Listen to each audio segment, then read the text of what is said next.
He saith, he is in the light, and hateth his brother, is in darkness, even unto now. John 2:9. As part of my research for my comic books, I regularly visit a website dedicated to chronicling various superpowers. Powers range from the awesome, such as flying via jet propulsion, to the terrifying, such as turning into a swarm of spiders, to the absurd, such as transforming into a living spoon. The numerous powers are sorted into a number of categories, as healing powers, combat powers, and elemental manipulation. There's even a category called real powers, which has powers and abilities that are more likely to appear in real life, or are very close to abilities existing in nature. One day, while searching the site, I found the article for a power called demonization, which was the ability to turn others into demons. I sadly reflected that demonization is something which has happened to people in real life. You may laugh derisively at the comment and think, oh what, you think some infernal being can appear from the underworld and shine some sinister ray at someone, and they'll grow horns and cloven hooves and be transformed into some fiendish monster? No, not at all. I'm not talking about something you might see in some comic book.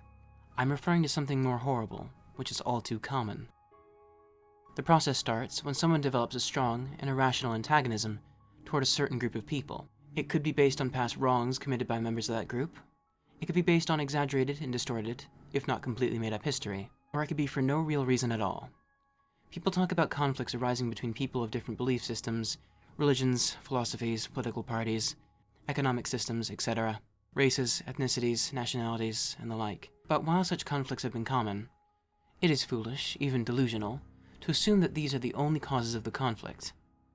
If there were only one belief system, one race, one nationality, etc., in this world, people would still find reasons to hate. It has been said that you don't need a reason to love someone, you only need a reason to hate someone. This is true, but sadly, some people will find any excuse to hate others. There are people who will hate others for their dwelling places, diets, their musical tastes, sports teams they follow, anything. Keep in mind that the most notorious feud in the history of the United States, one that spanned decades and caused so much death and sorrow, was caused by a dispute over a hog. There was even a case in England in which one man fatally injured another because a voice in his head told him to injure people who whistled. Whatever the reason, someone comes to hate anyone belonging to a certain group. They start off making derogatory comments and then, as their hatred festers, they begin thinking and even vocalizing vicious and destructive comments. Things would be better if they weren't around. They always ruin everything. The world would be a better place if someone got rid of them. If they allow their hatred to grow and fester, their thinking gradually becomes more warped and vile. They become delusional and begin promoting any lie that advocates their viewpoint, no matter how false or how cruel. It gets to the point that they fail to see members of that group as human. Not only can they not show any warmth or decency to them, but they take delight in their suffering.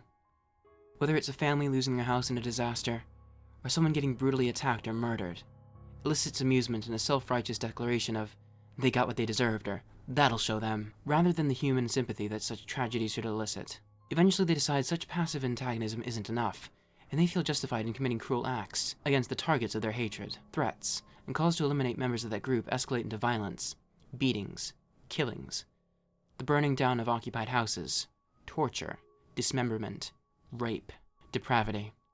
Nothing is considered off limits, since they no longer see their targets as human. No target is too young or too weak to commit atrocities against. These fiends, which were once human, now have the hearts of demons. They only think to dehumanize, to kill, to destroy. They have sacrificed their humanity and dedication to the persecution of those they view as something other than human. Sadly, it doesn't end there. Members of the targeted group develop hatred for members of whichever group commits these atrocities against them. They come to hate and dehumanize the entire group for the actions of a few. This becomes reflected in their thoughts and speech. Things would be better if they weren't here.